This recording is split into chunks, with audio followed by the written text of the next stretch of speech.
AIM के प्रदेश अध्यक्ष इम्तियाज जलील ने भारतीय जनता पार्टी पर गंभीर आरोप लगाए। कहा कि देश में एक खास समुदाय को लगातार निशाना बनाया जा रहा है। उन्होंने कहा कि कभी मस्जिदों पर कार्रवाई की जाती है, कभी दरगाहों को साफ करने के नाम पर हटाया जा रहा है और अब हालत इस हद तक पहुंच गए हैं कि मुस्लिम लड़कियों के हिजाब तक खींचे जा रहे हैं।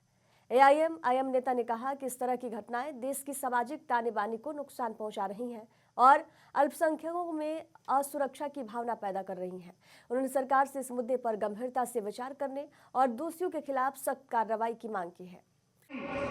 इस कौम को निशाना बनाए हुए है, कभी हमारी मस्जिदों को टारगेट किया जा रहा, कभी दरगाहों को साफ कर दिया जा रहा है। हद ये हो गई है कि हमारी बच्चियों के हिजाब को तक खींचा जा रहा है। हिजाब खींचने की हिम्मत भारतीय जनता पार्टी का एक मुख्यमंत्री करता है। सोचिए वहां के लुच्चे लफंगे गुंडों को क्या पैगाम गया कि मेरा मुख्यमंत्री एक मुस्लिम बच्ची का हिजाब अपने हाथों से खींच सकता है, तो मैं भी सड़क चलती हुई किसी बच्ची का दुपट्टा खींच सकता हूं, उसका हिजाब खींच सकता हूं। और सिर्फ यहां पे बात नहीं रुकी। उत्तर प्रदेश का एक मंत्री इस घटना के ऊपर बयान देता है। इतना बवाल क्यों मचा रहे हो? हिजाब खींचा है तो इतना बवाल क्यों हो रहा है? अगर हाथ इधर उधर चले जाता था तो तुम क्या करते थे? तस्वीर करिए, तुम्हारी अपनी बहन के बारे में कोई अगर इस तरह का बयान दे रहा है कि अगर हिजाब खींचा है तो खींचने दो, हाथ इधर उधर चले जाता तो क्या करते? मैं यकीन के साथ कहता हूं, किसी माइका लाल के अंदर इतनी हिम्मत नहीं थी उसको ऐसा जवाब देने की। जो अमेरिकी शहर न्यूयॉर्क के मेयर जोहरान ममदानी का दिल्ली दंगों के आरोपी उमर खालिद के लिए लिखे गए नोट पर बीजेपी आपसे बाहर है। बीजेपी ने अमेरिकी नेता से दो टूक कह दिया है कि भारत अपने आंतरिक मामलों में इस तरह से कोई भी दखल कतई बर्दाश्त नहीं करेगा। एक प्रेस कॉन्फ्रेंस में बीजेपी के राष्ट्रीय प्रवक्ता गौरव भाटिया ने कहा है, अगर कोई व्यक्ति किसी आरोपी का समर्थन करता है, भारत के आंतरिक मामलों पर टिप्पणियां करता है, तो भारत इसे बर्दाश्त नहीं करेगा। भारत के प्रत्येक नागरिकों को भारत की न्यायपालिका पर पूरी आस्था है। आपको बता दें कि जोहरान ममदानी ने उमर खालिद के लिए जो लेटर लिखा था, नोट लिखा था, उसे गुरुवार 1 जनवरी 2026 को उस दिन जारी किया गया जब उन्होंने न्यूयॉर्क के मेयर के तौर पर कुरान की। अभिनय जगत से राजनीति में आए भारतीय जनता पार्टी के नेता मिथुन चक्रवर्ती ने आरोप लगाया है कि पश्चिम बंगाल को पश्चिमी बांग्लादेश में बदलने के प्रयास किए जा रहे हैं, लेकिन ये प्रयास कभी सफल नहीं होंगे। मिथुन ने कूच बिहार जिले में एक जनसभा को संबोधित करते हुए केंद्रीय गृह मंत्री अमित शाह के बारे में मुख्यमंत्री ममता बनर्जी की टिप्पणियों की आलोचना की और कहा ये कोई अलग देश नहीं है जैसा कि वे सोच रही हैं। मिथुन ने आगे कहा कि मुख्यमंत्री ने भारत के गृह मंत्री को धमकी दी और कहा कि उन्हें कोलकाता के उस होटल से बाहर आने दिया जहां वे ठहरे हुए थे। काश वे स्पष्ट रूप से कह देती कि गृह मंत्री को बंगाल में प्रवेश नहीं करने दिया जाएगा, वे दिन विनाशकारी होगा। उन्होंने आगे कहा यह कोई अलग देश नहीं है जैसा कि वे सोच रही होंगी।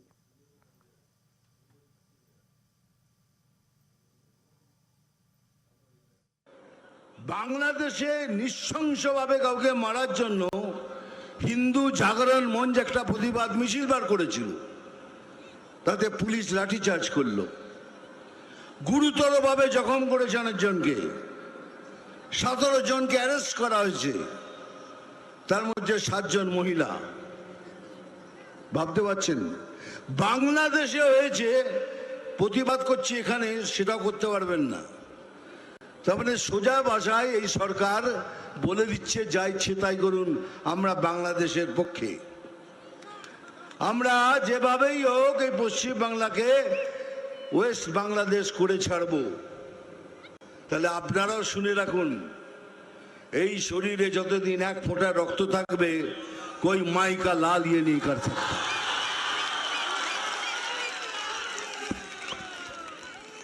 और সেদিন আসছে, খুব তাড়াতাড়ি আসছে। আপনাদেরও বলে রাখি, যে যেভাবে আপনাদের সাথে ব্যবহার করবে ঠিক সেইভাবে তাদের ব্যবহারের উত্তর দেবেন, তা না হলে এরা সোজা হওয়ার লোক নয়। এরা তো দুর্নীতি করবে, এরা তো ওরা জীবনে যখন পয়দা হচ্ছে, জন্ম নিচ্ছে, বলে ওরে তোদের ঘরে আর একটা দুর্নীতি জন্ম করেছে, এখন এই জায়গায় দাঁড়িয়ে রয়েছে। কিন্তু একটু ভাবুন, এটা তো আমাদের বাংলা, এটা তো আমাদের পশ্চিম বাংলা, বাঙালির বাংলা, হিন্দুদের বাংলা। যদি এরকম কিছু হয় তাহলে আমরা কোথায় যাব? ওদের তো অনেক দেশ আছে চলে যাবার, আমরা কোথায় যাব? দেখুন, কিছুদিন ধরে আমার মনের মধ্যে একটা উচ্ছ্বাল তরঙ্গ চলছে, মনটা ভালো নেই। কেন নেই সেটা হলো এই জন্যই কি আমি কি এখনো পশ্চিম বাংলায় আছি না বাংলাদেশে আছি।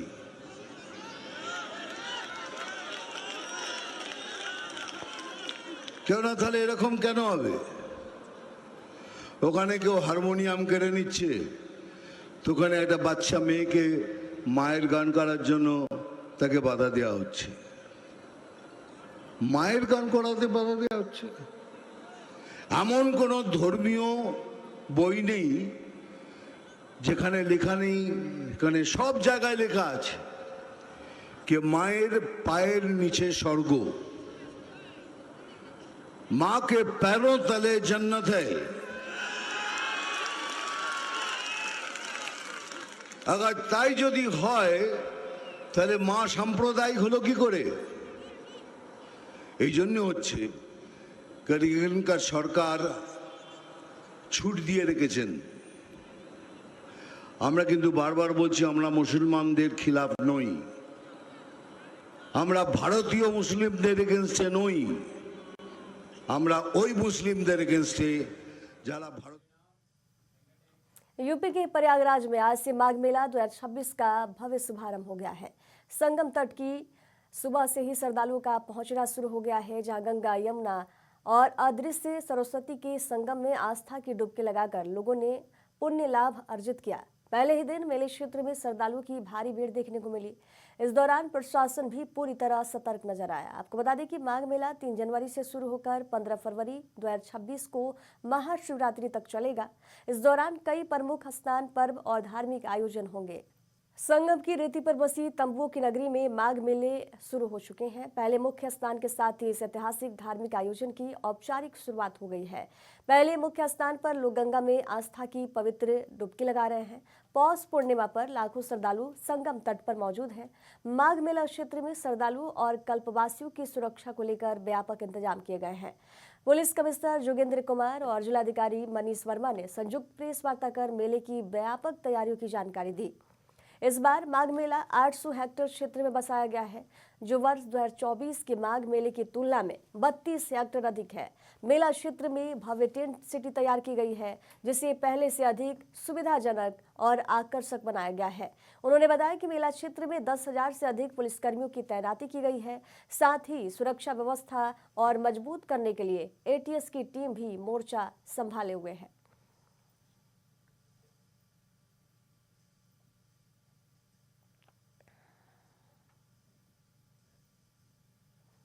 पहला स्नान पर्व है ये। मॉर्निंग में सुबह 4 बजे से इसका मुहूर्त है। इस बार हमारे कुल 10 घाट हम लोगों को मिले हैं और 2023-24 के मुकाबले घाटों की जो लेंथ है वो बड़ी है। 23-24 में हम लोगों ने करीब 8,000 फीट का घाट निकला था। इस बार 10,000 फीट का घाट जो है निकल रहा है। इस बार मेले में जो नई सेवाएं श्रद्धालुओं को उपलब्ध कराने का प्रयास किया गया है। पहली बार माननीय मुख्यमंत्री के माध्यम से मेले के लोगों का अनावरण किया है, जो आप सब लोगों के समक्ष हम लोग पहले ही प्रस्तुत कर चुके हैं। इस बार एक मेला सेवा ऐप जो विद्युत विभाग के द्वारा तैयार करी गई है उसको लॉन्च किया है। इस ऐप में प्रत्येक विद्युत के पोल पर एक QR कोड लगा हुआ है और वो QR जो विद्युत का पोल है वो जियो टैग है। कोई भी श्रद्धालु उसको अगर स्कैन करता है और वहां पर वो अपनी शिकायत दर्ज करा सकता है, जो हमारे मेला कंट्रोल रूम पे आती है और वो संबंधित विभाग के जाती है जो सेक्टर में तैनात कर रही है, और उसका रिड्रेसल जो है वो तत्काल उस ऐप के माध्यम से किया जाएगा। तो तीसरा नया काम है जो इस मेले में किया गया है, हम लोगों ने बाइक टैक्सी इस बार प्रारंभ करी है, और ये प्रयास किया गया है कि श्रद्धालुओं को चलना पड़े, इस हेतु उनके पास सुविधा उपलब्ध हो, और वो लोग जो है आवश्यकता के अनुरूप इन बाइक टैक्सीज को हायर कर सकते हैं। MOU मेला प्राधिकरण के द्वारा कंपनीज के साथ किया गया है, और इन बाइक टैक्सीज को पिकअप और ड्रॉप पॉइंट्स भी दिए गए हैं, और ये लोग यहाँ से श्रद्धालुओं को हमारी जितनी प्रमुख पार्किंग्स हैं, रेलवे स्टेशन है, वहां पर इनको पार्किंग का पॉइंट उपलब्ध कराया गया है, और ये मेले के निकट इन श्रद्धालुओं को ड्रॉप कर सकते हैं। इसके बाद जो हम लोगों का अगला स्नान पर्व है वो मकर संक्रांति होगा। इस बारे में मेले के संबंध में मुझे अभी इतना ही कहना था। मैं सीपी साहब से रिक्वेस्ट करूंगी कि कृपया आगे कंप्लीट करें। और सब इंस्पेक्टर्स लगाए हैं पूरे कमिश्नरेट माघ मेले के बाहर, ताकि वहाँ की ट्रैफिक ठीक रहे। क्यूआरटी में जो है हम लोग क्यूआरटी बनाई है, उसमें 100 लोग लगाएंगे जो चेक कर रहे हैं कंटिन्यूसली, कहीं ट्रैफिक जाम हो तो उस ट्रैफिक जाम क्लियर कराने के लिए। यातायात पुलिस में हम लोगों ने, इसके अलावा ये सिविल टीम कंटिन्यूस प्रमुख घाटों पर तैनात रहेगी जहाँ भीड़ अधिक होगी। प्रशिक्षित गोताखोरों की तैनाती की गई है, और बाद रात की भी 5 कंपनी इसमें हमें सहयोग करेगी ट्रैफिक जल पुलिस में स्नान को। उसमें NDRF की 2 टीम और SDRF की 1 टीम जैसा बनाया। यह माघ मेले की व्यवस्था की बात थी, पुलिस कर्मियों की और उसकी स्थापना की। माघ मेले के अलावा कमिश्नरेट की ट्रैफिक व्यवस्था ठीक रहे। अब खबर हिमाचल के कांगड़ा से है। कांगड़ा जिले में एक कॉलेज छात्रा की संदिग्ध परिस्थितियों में हुई मौत के मामले में पुलिस ने यौन उत्पीड़न और रैंगिंग से जुड़ा मामला दर्ज किया है। ये जानकारी कांगड़ा के पुलिस अधीक्षक अशोक रतन ने दी है। SP अशोक रतन ने बताया कि पुलिस को इस मामले में एक शिकायत प्राप्त हुई थी। मामले की जांच अभी भी प्रारंभिक चरण में है। पुलिस फैकल्टी सदस्यों के खिलाफ लगाए गए यौन उत्पीड़न के आरोपों और सहपाठियों हुई थी, और उस कंप्लेंट को हमने वेरीफाई करने के बाद FIR रजिस्टर करी है इसमें। और कल इवनिंग में FIR रजिस्टर हुई है। इसमें जो धाराएं लगी हैं वो 115(3), 75 और सेक्शन 3 क्लॉज 5 लगा है BNS का, और रैगिंग एक्ट के तहत भी मामला दर्ज हुआ है।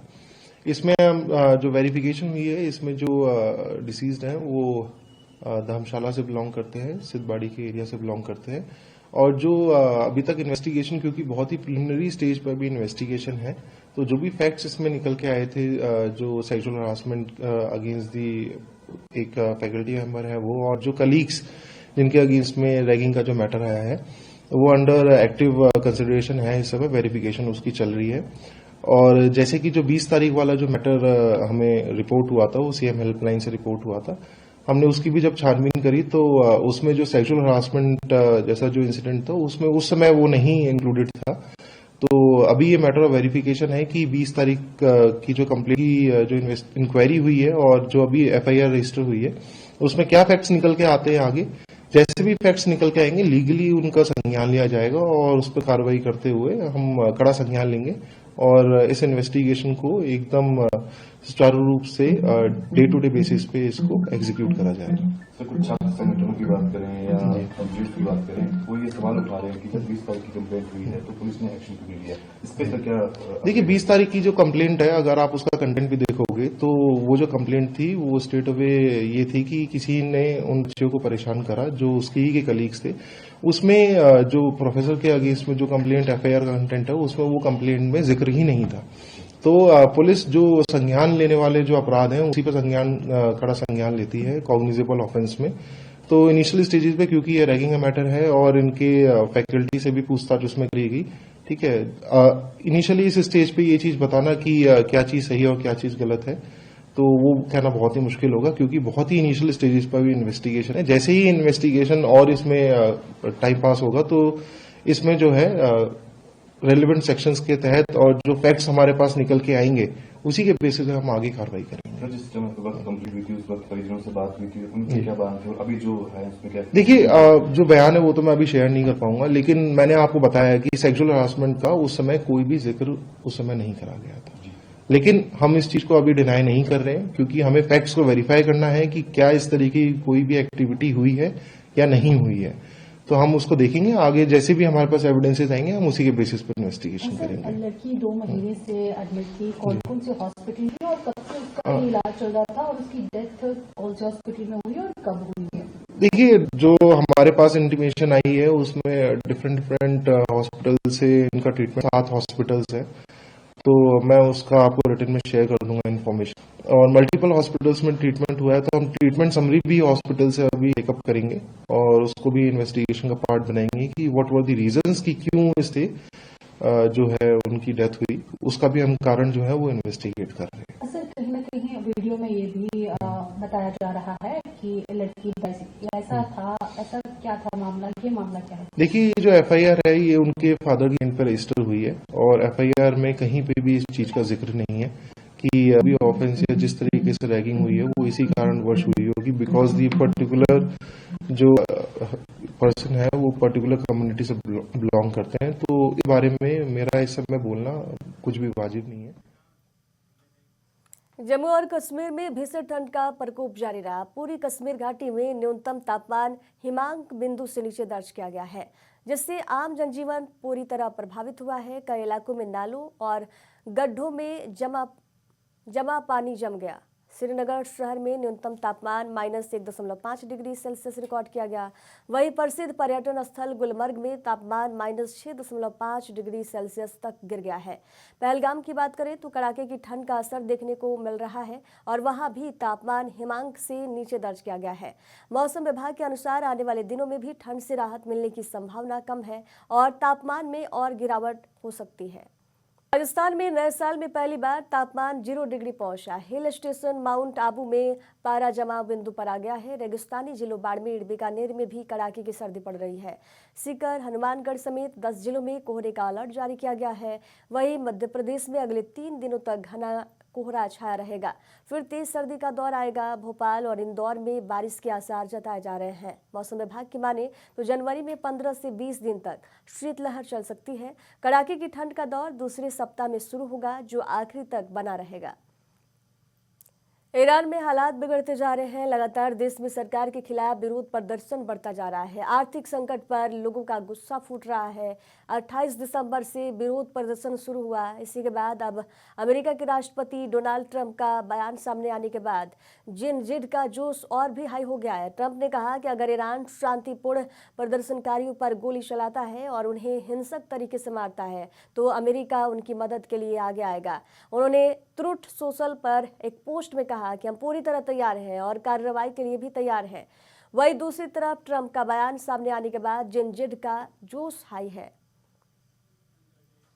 बांग्लादेश से आए वीडियो ने मोहम्मद यूनिस के राज में चरमपंथियों को मिली खुली छूट की पोल खोल दी है। इस वीडियो में बांग्लादेश का एक युवा नेता एक हिंदू पुलिस अधिकारी की हत्या के बारे में खुलेआम सेखी बघाड़ते देखा जा सकता है। ये वीडियो खोजी पत्रकार और लेखक शाहिदुल हसन खोकन ने एक्स पर शेयर किया है। वीडियो में वे एक पुलिस स्टेशन के अंदर बैठकर ऑफिसर इंचार्ज को धमका रहा है और ये कहता है कि स्टेशन को जला देगा। वे इतने पर ही नहीं रुकता और कहता है कि हमने हिंदू अफसर एसआई संतोष को जला दिया था। इस वीडियो ने मोहम्मद यूनुस के राज में कानून व्यवस्था की कई पोल खोल दी है। छत्तीसगढ़ पुलिस के सीएएफ भर्ती प्रक्रिया में नियुक्ति की मांग को लेकर इंतजार सूची में शामिल अभ्यर्थी कल प्रदेश के उप मुख्यमंत्री और गृह मंत्री विजय शर्मा के शासकीय निवास का शांतिपूर्ण तरीके से घेराव करने वाले हैं। इस प्रदर्शन में अभ्यर्थी अपने परिवार के सदस्यों के साथ शामिल होंगे। ये सभी अभ्यर्थी वर्ष 2018 से हुई सीएएफ भर्ती प्रक्रिया के परीक्षारत उम्मीदवार हैं जो लंबे समय से नियुक्ति की मांग कर रहे हैं। अभ्यर्थियों का कहना है कि वे लंबे समय से नियुक्ति का इंतजार कर रहे हैं और इसे अनसुना किया जा रहा है। आपको बता दें कि इससे पहले अभ्यर्थियों ने छत्तीसगढ़ पुलिस मुख्यालय नया रायपुर में भी इस तरह से प्रदर्शन किया था। इधर जयपुर में पाठ्यक्रम पाक्षिक द्वारा आयोजित रज्जू मैया स्मृति व्याख्यान माला के अंतर्गत द्वितीय व्याख्यान का आयोजन किया गया, जिसमें देश के प्रमुख विचारक भी शामिल हुए। इस कार्यक्रम का विषय स्व का बोध और विकास की अवधारणा रखा गया। राष्ट्रीय स्वयंसेवक संघ के सर कार्यवाह डॉक्टर कृष्ण गोपाल मुख्य वक्ता के रूप में उपस्थित रहे और विषय पर अपना विचार रखा। कार्यक्रम की अध्यक्षता श्री माहेश्वरी समाज जयपुर के अध्यक्ष श्री उमेश सोनी ने किया। कार्यक्रम में बुद्धिजीवियों, शिक्षाविदों, सामाजिक कार्यकर्ताओं और बड़ी संख्या में गणमान्य नागरिक भी शामिल रहे। पहले पाकिस्तान के लोग तक्षशिला में पढ़ाते थे, जो मोहनजोदड़ो का सिविलाइजेशन निकला है, सिंधु घाटी की सभ्यता निकली है, दुनिया के पहले व्यवस्थित शहर निकले हैं। कैसे ठीक सीधी गलियां बनाई जाती हैं, कैसे सार्वजनिक स्नान गृह बनाए जाते हैं, कैसे पानी निकालने की व्यवस्था जो है सीवर लाइन कितनी सुंदर करी है। कितना पहले 3500 BC। अभी अभी राखीगढ़ी में एक रथ निकला है, पूरा का पूरा रथ। राखीगढ़ी और सनौली, ये दो स्थानों पर ईसा से 3500 पहले इतना पुराने दो रथ निकले खड़े बिल्कुल। उन रथों की लकड़ी तो गल गई, लेकिन उन रथों के पहियों पर, बाकी स्ट्रक्चर पर जो तांबा लगा हुआ था, जो कॉपर प्लेट है, वो यथावत है। इसलिए ध्यान में आ गया। वो छत्र लगा है, वो घोड़ों के ऊपर लगने वाला वो दंड लगा है, पहियों पर स्पोक है, उस पर तांबा लगा हुआ है, पूरा का पूरा रथ। और हमको बताया जाता था, अरे भारत में तो घोड़े होते ही नहीं थे, ये तो आर्य आए तब घोड़े लेकर के आए, ईसा से 2000 साल पहले, और ईसा 3500 साल पहले रथ निकल आया। अब मुंह बंद है उन लोगों का। तो शिक्षा भारत में ऐसी जो सर्वथा निःशुल्क, नालंदा, उदंतपुरी, विक्रमशिला के बड़े बड़े विश्वविद्यालय, ना 4-4, 5-5 लाख ग्रंथ रहते थे हस्तलिखित। एक बार बालक आ गया, 12 साल पढ़ता था, उसके एक पैसा नहीं लगता था। खाना पीना, भोजन, पुस्तक, वस्त्र, औषधि सब वही मिलता था। ये शुल्क कहां से आ गया? ये तो अंग्रेजों ने लगाया शुल्क पहले। भारत के लोग झूठ नहीं बोलते थे, भारत के लोग समझौता करके समझौता तोड़ते नहीं थे, भारत के लोग अतिथियों का सम्मान करते थे, भारत के लोग युद्ध भी लड़ते थे तो नियमानुसार लड़ते थे। ऐसा भारत के बारे में जो विदेशी लेखकों ने लिखा है, वो बहुत बड़ा साहित्य रखा है, वो पढ़ लीजिए। तो एक और आर्थिक उन्नति, एक और हमारे जीवन मूल्य, हमारा साहित्य, हमारा विज्ञान। अब देखिए, आप वैदिक काल में देखिए, वो नक्षत्र बताता है, वो कौन सा पुष्य नक्षत्र कहाँ है, कौन से महीने में। पूरी रामायण में हर एक का जो लिखा है वो नक्षत्र लिखा है। और राम रावण युद्ध कब होता है, राम वापस कब आते हैं, वो नक्षत्र की गणना 6000 साल पहले करना जानता है। सारे ग्रहों की गति नापता है, पाई का मान निकाल के रखता है, शून्य को कैसे हमने उपयोग में लाया हम बताते हैं। आइंस्टीन कहता है, अगर भारत में अगर ये न्यूमरल्स ना होते तो विज्ञान की उन्नति कैसे होती, मालूम नहीं, हम कहां होते। भारत ने हमको अंक दिए, भारत ने दशमलव दिया, भारत ने शून्य दिया, भारत ने वर्णमाला दी, भारत ने व्याकरण दिया, भारत ने जीवन के मूल्य दिए, और भारत ने पहली बार विवाह की व्यवस्था दी। ऋग्वेद में विवाह सूक्त है, और सूक्त को देने वाली महिला है, उसका नाम है सूर्या सावित्री। जो व्यवस्था उसने तब दी है, लगभग 15000 साल पहले, आज भी वही मंत्र पढ़े जाते हैं। ससुरे सम्राज्ञी भव, तू ससुर के घर में जा रही है, महारानी बनकर रहना।